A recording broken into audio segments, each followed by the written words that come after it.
Hello and welcome to Boston Media Theory. I'm Marcus Breen, and this is a program where we talk to people from around Boston and in Boston who are engaged with some aspect of media and communication, some aspect of theory, and basically some aspect, or many aspects, of the organisation of social life, all of which of course involves communication. And so today I'm delighted to welcome Barry Bluestone to the program. Barry is, I was going to say formerly of Northeastern, you're an emeritus professor at That's Northeastern. right, now, for a year. For a year, right. Mm-hmm. So you've been retired and living the high life. Indeed. Indeed. Well, welcome and thank you. It's great to have you, and certainly we're going to be able to talk a little bit about your brilliant career in the field of political economy. And political economy and Boston is something that you have been involved with for, well, pretty well most of your career since graduate school. So we've got a lot to talk about and cover in half an hour. But I wanted to just quickly start with a couple of comments about the importance of political economy and, you know, the fact that it has often a difficult history, partly because in many ways it sort of suffers from the prejudice of people imagining that it's only about Marxism. And that it is only about perhaps the work that Marx did. And clearly it's much bigger than that, much broader than that. Certainly in my involvement with it, it's involved institutional economics. Exactly. It's involved the regulationist school. And some of those fields don't have much to do with materiality and historical materialism. Some of them have a lot to do. And the intersections are quite instructive. Yes. Well, you know, interesting, the term political economy goes back centuries. And early economists were political economists. They not only studied economics, but how it interacted with society and with politics. And then, particularly in the 20th century, economics became much narrower. And we had people who were just looking at markets and prices and supply and demand. I got deeply involved in economics as a graduate student, and as I was getting involved in this beginning in '66, during that incredible decade, a new organization was formed. I was part of that, called the Union for Radical Political Economics. Right. Some of us were Marxists, but most of us were institutionalists who were interested in bringing back the old idea of political economy, of bringing economics together with sociology and political science and public policy. And so the Union for Radical Political Economics, which just celebrated its 50th anniversary, has published broadly. That's right, we were there together. And so I was very fortunate to, number one, growing up in Detroit, a phenomenal city in the 1950s and 60s, maybe the richest in the world. Really? Then going to the University of Michigan, a wonderful university, which was the center of political activity during the civil rights movement in Vietnam. And then I had all these wonderful colleagues in economics. And I was thinking, well, maybe I'll go into law, study sociology. And then with the understanding of all these other people who are studying economics, I moved into economics because I thought, and I still believe, that economics can help us deal with many of the social problems we have if we understand it appropriately. Which brings us directly, I suppose, to what I should reference here, which is a tradition, a relatively well-established tradition within the field of media and communication, which is the importance of that political economics not being sort of siloed, as we say, in political science or siloed in economics, but the intersection of those two being really about social life and about the effective communication of the options that are there for human well-being. I think what's been exciting, and I should say particularly in my career, which I've enjoyed so much, is that a good number of economists basically talk to each other. Yeah. I've, from my graduate days till my retirement and post-retirement, I've tried to make my economics and what I do relevant to the greater population. And in the range of books I've written, I've tried to attack issues that are important to people's daily lives. And I think that many of the political economists who have worked with me and others who have followed in the same tradition have had some input and some impact on some of the critical issues of our day. Affordable housing, transportation, inequality, the role of our education system in trying to deal with inequality and perhaps doing just the opposite. A new book on Meritocracy trap, where our meritocratic system is actually creating the inequality And so there's a lot of fascinating issues that we've been able to study. And I have to tell you, it has given me a career that has given me great joy. Well, that's great. And I think you've made remarkable and wonderful contributions. And I want to talk about that in terms of, you know, the specifics of Boston and the contributions you've made to Boston. But I should also make sure that we reference those people who, in what we call the political economics of communication, or PEC, have made a significant contribution. And I don't know if you've had any interaction with those, but Vincent Moscow, Robert McChesney, Dave Hesmondag from the University of Leeds, who we've had here. But I was thinking about this, and I was saying, well, how many women have we had have been involved in the political economy of communication? Have they not chosen to be to be involved? How many minorities? Is this a sort of theme or a challenge that you've seen as well? To some extent, although I'm proud to say that in 2008, I wrote a major urban textbook.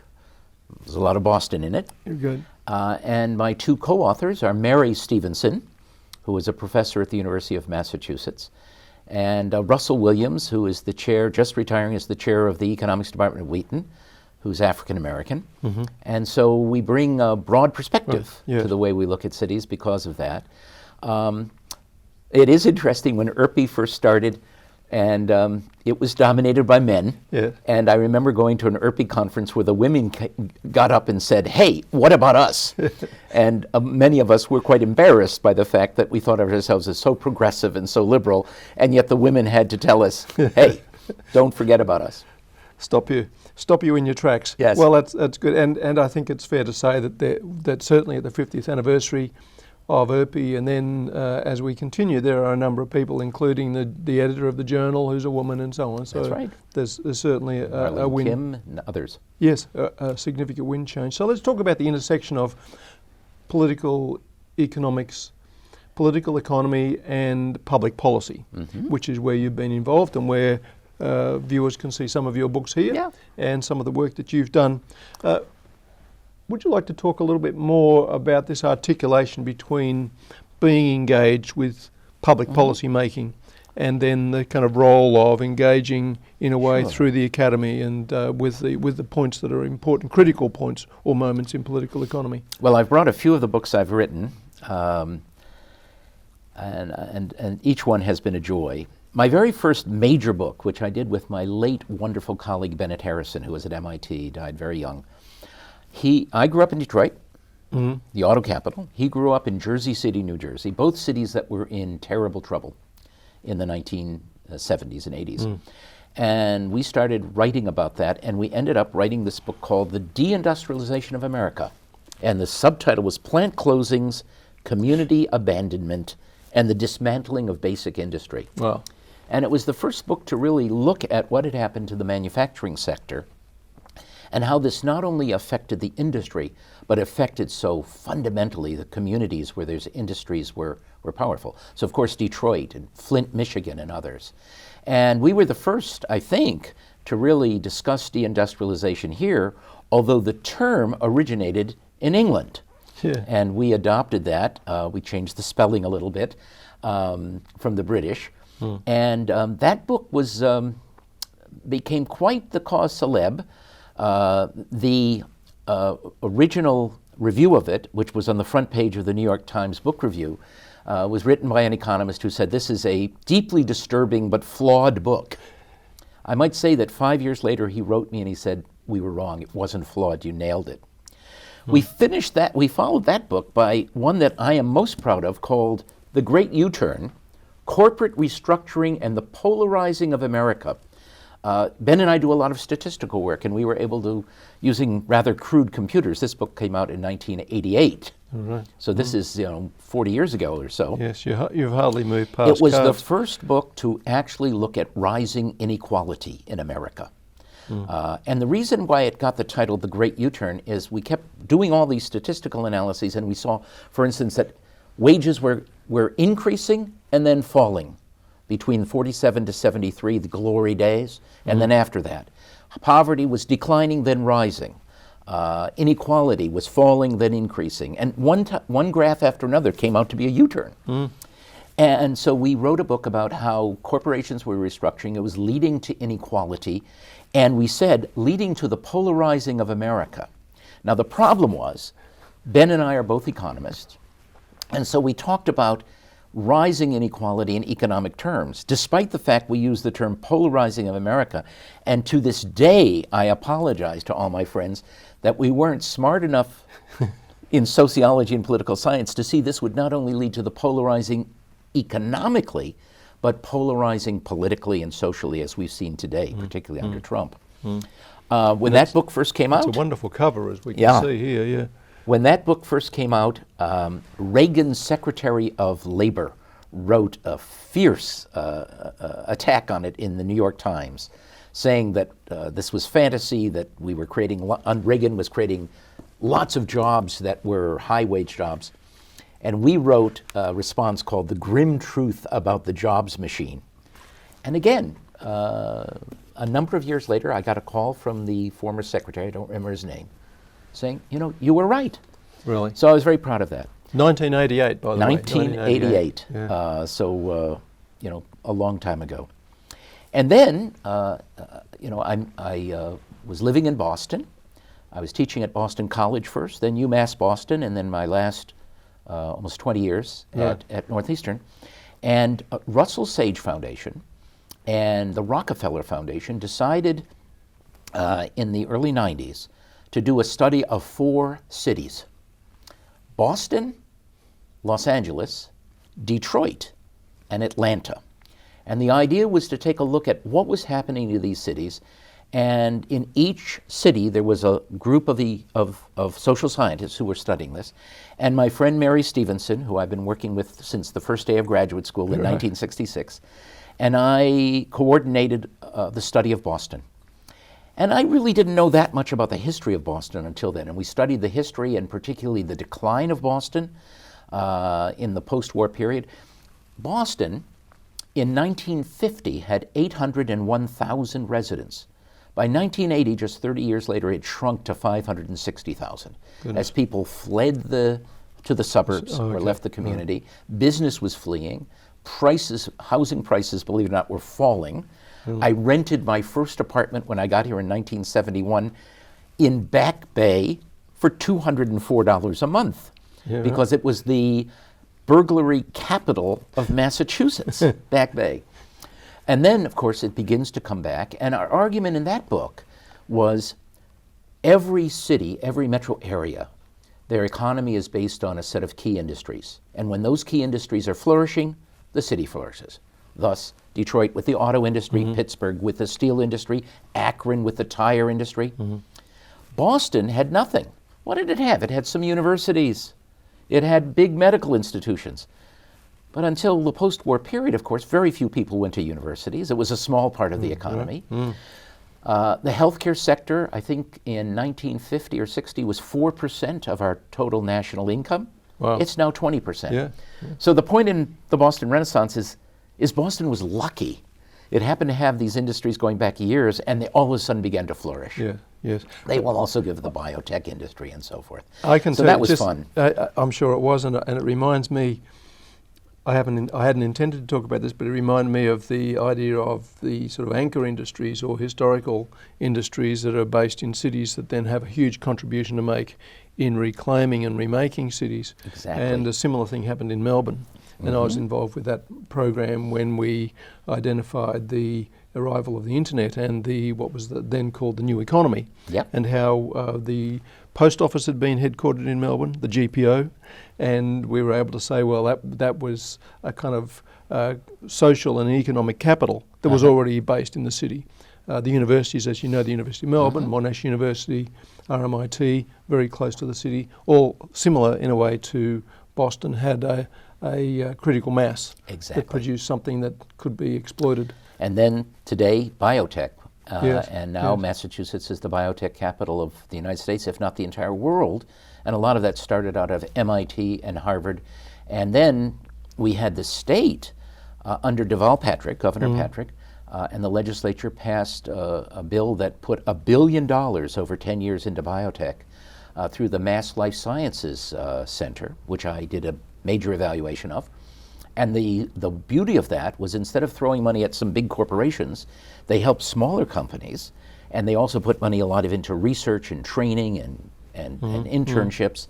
And what we learned in Boston was that if you can attract the small little startup biotech companies, all the big ones will come, the Genzymes, the Sanofis, because they want to be proximate to where all this new research is going, because the large corporations, particularly in biotech, grow by acquisition. Yes, they buy small firms. So by helping these small firms get a start, the state has now attracted all the large firms in biotech, and we've become the capital, and of course it now employs hundreds of thousands of workers. Is this a unique characteristic in the political economy of the development of Boston, of identifying the role of government as an innovator? One of the things that we say in the Boston Renaissance, and ever since then, is Boston has been fairly fortunate in having a series of very good mayors, going back to Kevin White and Tom Menino, and up through the current mayor, all of whom have been very, very good mayors. On the other hand, in Detroit, at the same time the industry's collapsing, they have a series of extremely poor mayors, two of whom go to jail. The other thing that we've had in Boston, and I'm very proud to say that, and I come out of a very liberal, progressive tradition, trade union background, we have a very active business and civic leader community. We have big businesses like Suffolk Construction and Eastern Bank and others that are playing an important role in not only helping the entire community grow, but also working in communities that are disadvantaged. And so I take my hat off to some of the business leaders here who have very, very progressive views. Eastern Bank is one of my favorites. A majority of their board are now women and people of color. They're working in all kinds of communities to expand diversity in the banking industry. And they're right centered here in Boston. A city which has growing industries, good political leadership, and great civic and business leadership will flourish. And it would seem to me that if you walk down any of the canyons in parts of Cambridge where biotech is, it seems to be flourishing by any measure. Right, and now the Seaport District is getting a lot of that in Boston. Right. Yeah, so what happens in this situation where one might run into a deep critique of capitalism and the fact that it reproduces itself and that it produces privilege, it produces inequity? How does a political economist in the progressive tradition say, well, we need to do something about this? Well, that is, of course, what we were writing about in The Great U-Turn. Yes. And what I've written many, many pieces on. It's interesting. I went to see this new book called met the author of a new book. He's at the Yale Law School, David Markovitz, who's written a book called The Meritocracy Trap. Okay. And the idea behind this book is that we think, well, in the old days, in the feudal days, the lords handed down their castles to their sons and their sons to their grandsons and so forth. And of course, we didn't think that was very fair. But today, it's really fair because we live in a meritocracy where those people who get the best education and are smart and wise and hardworking get ahead. And what David Markowitz writes about is this is a trap. I mean, if you really look at it, most of the great incomes come from labor. Now, they may be multi-million-dollar lawyers and CEOs. And of course, the gap between the very top, the presidents and CEOs, and the average worker has gone from like 20 to 1 to 500 to 1. That's right. But then he says, the real problem is that it's not truly meritocratic at all because our school system and our education system confers such advantages on some. Think about the kids who can go to Newton North or Newton South versus going to Madison Park Technical School in Boston, where I'm now doing a lot of work. Right, City of Boston, right. Yeah, and so who gets the education and who gets the training has a lot to do with where you live and what the color of your skin is and a whole lot of other things. Clearly not a meritocracy. Right. Yeah. It's a meritocracy, but a negative one. I mean, those people they are smarter, they have more education. It's just how did they get it? So a lot of it has to do, in my own work, with how do you redistribute opportunity. Right. So I'm very proud to say that after 50 years, Marcus, of being in the university, I've graduated to high school. And we have a very difficult high school, a vocational technical school in Boston, in Roxbury, Madison Park. It's been a failing school, but I was brought into it. We've been raising money for programs. We just got $450,000 for a heating and ventilation HVAC program. But what I'm most excited about is we've created for that school something called the Career Champions Network of civic leaders and business leaders. We've got media people who are helping us change the image, because the school's much better than it was, but no one knows it. Yep. We've got a group of people on the Career Champions Network are finding co-op opportunities for these high school kids in business, in culinary arts, in construction.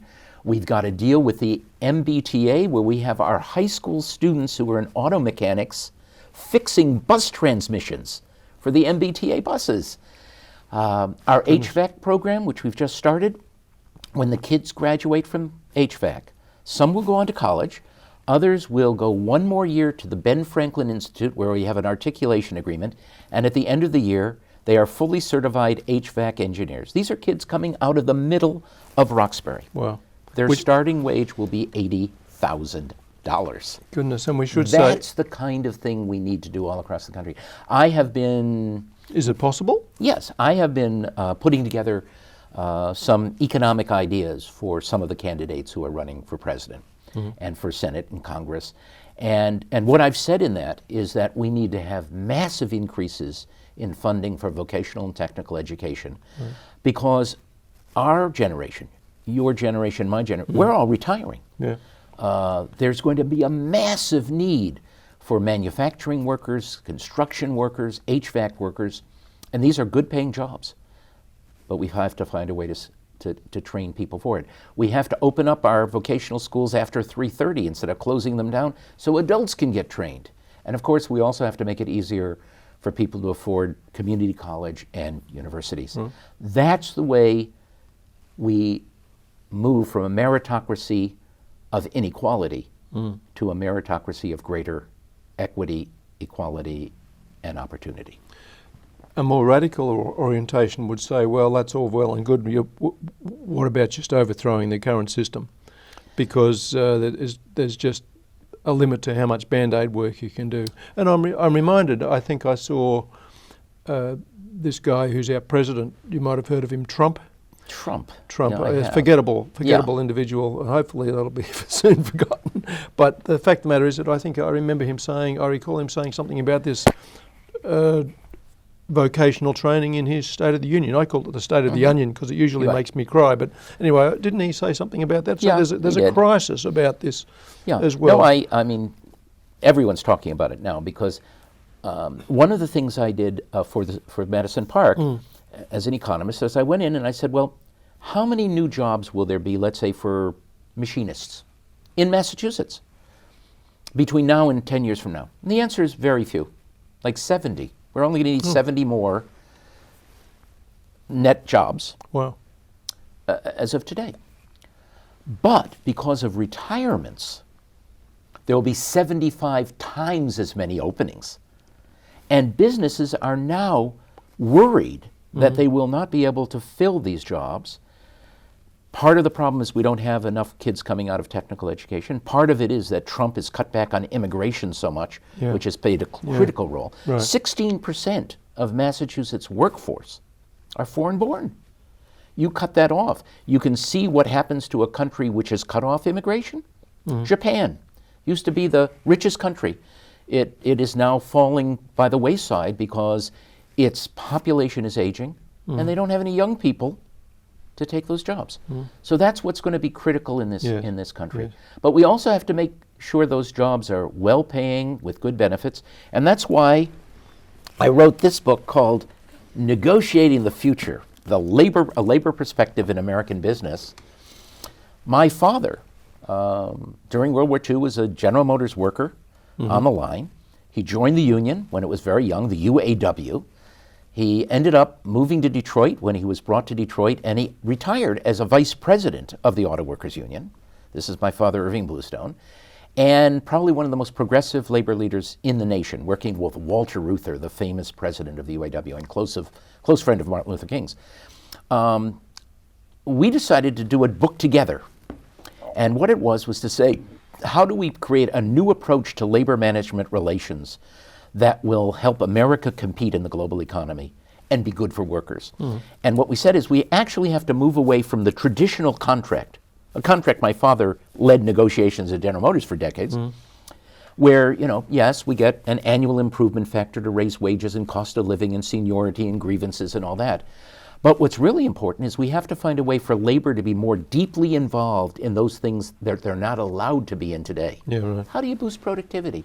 How do you improve quality? How do you increase innovation? I put my way through the University of Michigan working on a Ford assembly line, a parts line. You did? Yeah.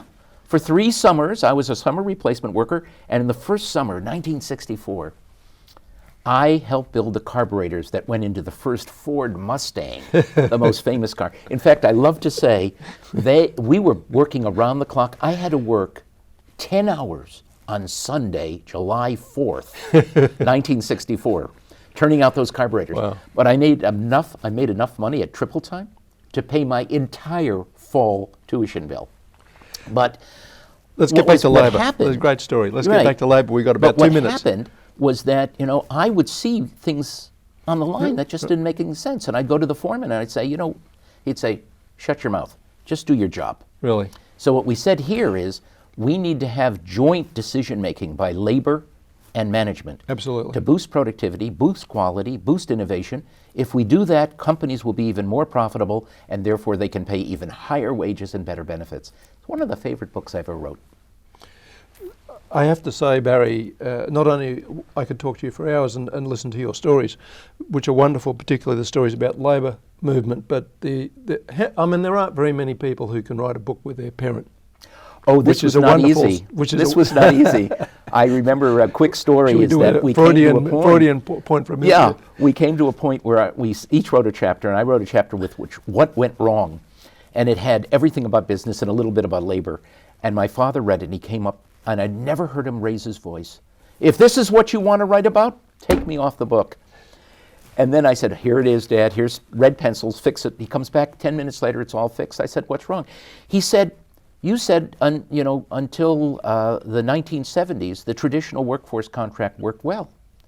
I was the vice president of the UAW until 1982. I'm not taking the blame. He changed one sentence. There it is. There it is. Wonderful.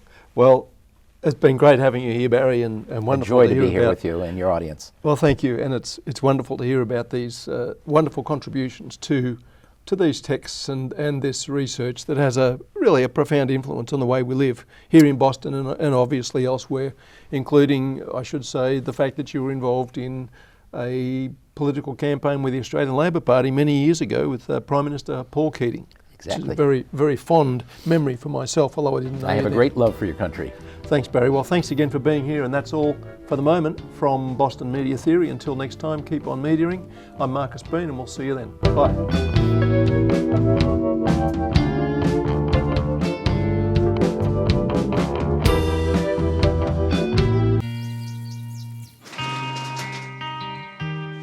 I've got a job to do today. I've got a job to do today.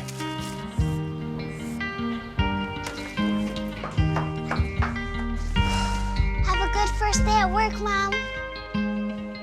Your donations to Goodwill fund job training programs right in your community. Feels good to start fresh, right? Sure does.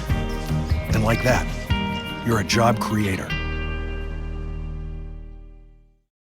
Welcome to Understood.org, a free online resource for parents of kids with learning and attention issues, with personalized recommendations, tools, and expert advice.